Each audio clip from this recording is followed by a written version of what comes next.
Menyakitkan. Bab 191. Kita berdua antara siapa dengan siapa? Perlina bertanya dengan merasa aneh. Kenapa sepertinya Darlene sedang mengucapkan salam perpisahan?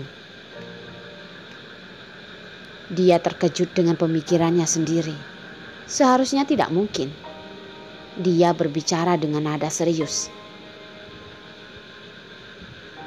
Darlene, jika kamu melakukan hal bodoh seperti pergi tanpa kabar, aku tidak akan memaafkanmu seumur hidup.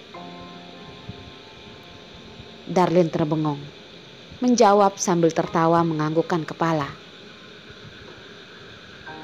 Baik, dia merupakan temannya sejak kecil. Perlina sungguh memahaminya. Perlina mendapatkan janjinya, lalu mengangguk kepala tanda puas. Perlina mengantarkan Darlene pulang. Awalnya ingin menemaninya hingga ke lantai atas. Tetapi Darlene menolaknya dengan lembut. Dia pun pulang ke apartemen kecilnya sendirian. Sekitar setengah bulan tidak kembali, dekorasi di dalam rumahnya masih sama dengan saat ditinggalkan.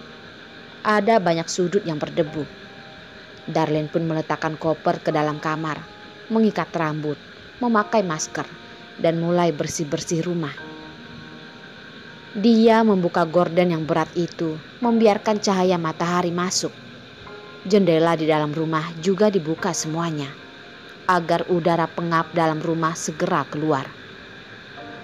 Mengepel lantai, membuang sampah, membersihkan sudut kamar hingga bersih. Selain meja ruang tamu yang telah berdebu itu, Darlene memandangi meja kosong itu. Ia berpikir saat itu Leo membawakan hati babi, membuatnya tidak nyaman. Terakhir, ia pun membersihkan meja itu berulang-ulang, lalu duduk di sofa dengan kelelahan. Ia melihat hasil pekerjaannya. Darlene menunjukkan senyuman puas. Ia teringat dengan hal yang harus ia kerjakan. Darlene pun mengeluarkan handphone, ragu-ragu untuk sementara, lalu memberanikan diri untuk menelpon Yos. Kali ini, Yos sendiri yang mengangkat telepon. Ia hanya mendengar nada bicaranya yang dingin dan membuatnya sakit tidak tertahankan. Yos, apakah kamu kosong sekarang? Ada urusan apa? Nada bicara tidak sabaran seorang pria membuat Darlene panik. Ia memaksakan diri sendiri untuk tetap tenang. Bukankah sudah dalam dugaan bahwa Yos akan berbicara dengan nada seperti itu? Jadi sebenarnya tidak perlu terkejut. Aku harap kamu tidak melupakan syarat terakhir kita. Dia sepertinya takut ditolak olehnya. Darlene pun segera menambal perkataannya dengan panik.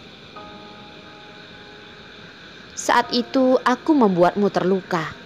Kamu telah berjanji padaku akan segera memberikan jawaban. Dia sungguh tidak sabar ingin memperjelas statusnya sendiri. Apalagi saat bersama Hendrik.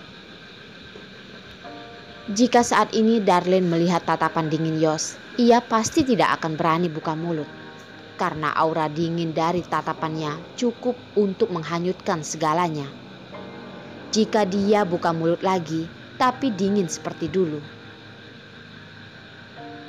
Baik, hari ini aku akan memberikanmu jawaban. Darlene mendengar jawaban yang ingin didengarnya.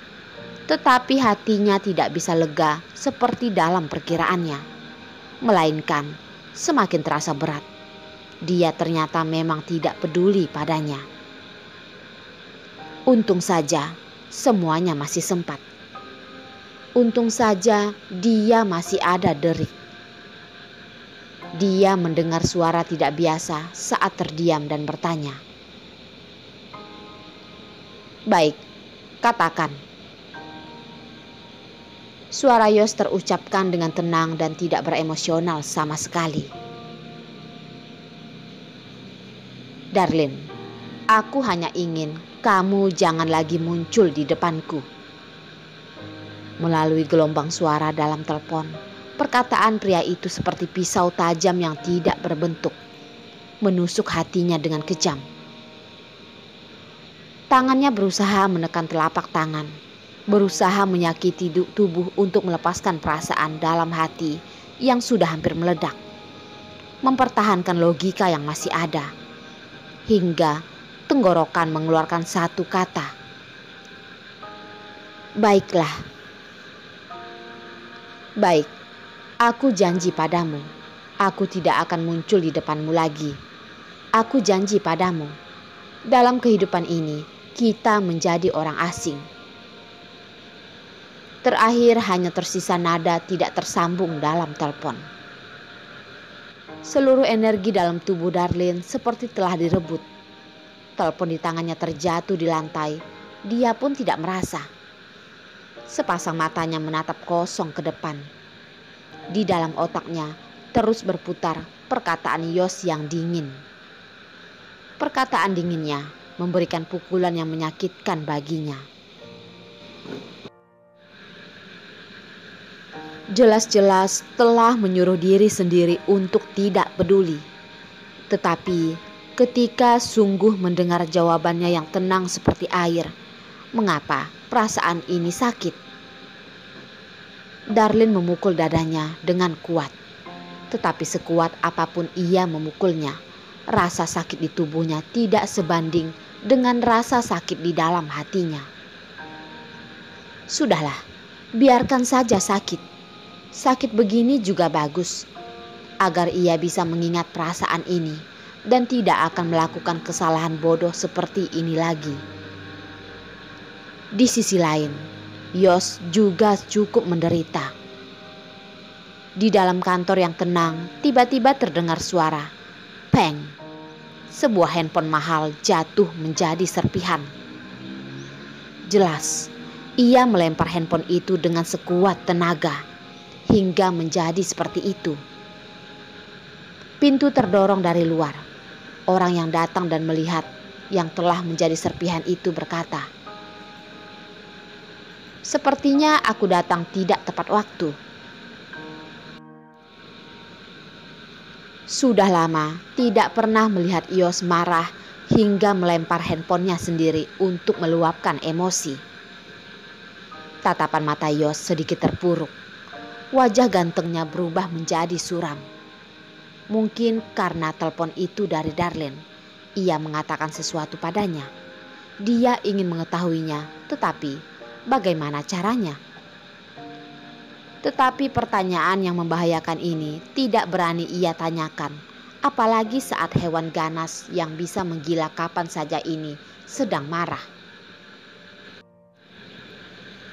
Aku datang untuk memberitahumu. Masalah Leo telah ada kabar. Tatapan Yos sedikit bangkit, menunggunya untuk melanjutkan perkataannya. Jasper yang tidak berani bercanda, dia melanjutkan perkataannya. Dia sepertinya satu koalisi dengan keluarga Sen. Keluarga Sen? Yos membuka kancing di dadanya. Tatapannya mulai kembali menjadi tenang. Coba cari informasi soal Sugi. Tanyakan apa yang abangnya ingin lakukan. Tidak masalah. Sebelum Jasper yang meninggalkannya, dia bertanya, "Kamu dan Darlin ada masalahkah?" Di depannya terlintas sebuah pena. Jika bukan spontanitasnya yang cukup baik, dia kali ini pasti akan berdarah. Tetapi dengan begini ia semakin yakin dengan pikiran dalam hatinya. Ya, kedua orang ini pasti sedang berantem. Dia sebaiknya sedikit menjauh. Jangan sampai melibatkan diri sendiri ke dalamnya. Handphone Yos telah jatuh. Dia langsung menyuruh Henry untuk mengganti kartu dan handphonenya. Dia terdiam dan menambah satu kata. Aku tidak ingat sejak kapan kantor kita bisa sesuka hati untuk izin. Henry mengambil handphonenya dengan terbengong. Apa yang terjadi? Mengapa ia merasa perkataan pengacara Yos ada maksud di balik perkataan itu? Henry pun berusaha mengembangkan kemampuan pemahamannya dan mulai menganalisa setiap perkataannya. Pertama-tama, handphone adalah barang konsumtif. Wajar jika rusak. Tetapi mengapa harus mengganti kartu? Kecuali jika handphone dicuri. Tetapi ini tidak ada kemungkinan sama sekali. Karena sejam yang lalu ia masih melihat pengacara Yos sedang berteleponan. Mungkin saja karena terjatuh di lantai dan rusak. Ditambah nada bicara dingin pengacara Yos yang dipendamnya. Membuatnya semakin yakin pasti ada sesuatu yang terjadi dalam kantor. Tidak bisa. Dia harus menanyakan keadaan pada orang di lantai bawah. Henry menugaskan orang lain untuk memperbaiki handphone itu, sedangkan ia sendiri pergi ke HR. Kak Mandy, belakangan ini siapa yang paling sering izin? Mandy menjawab tanpa melihat catatan. Darlene,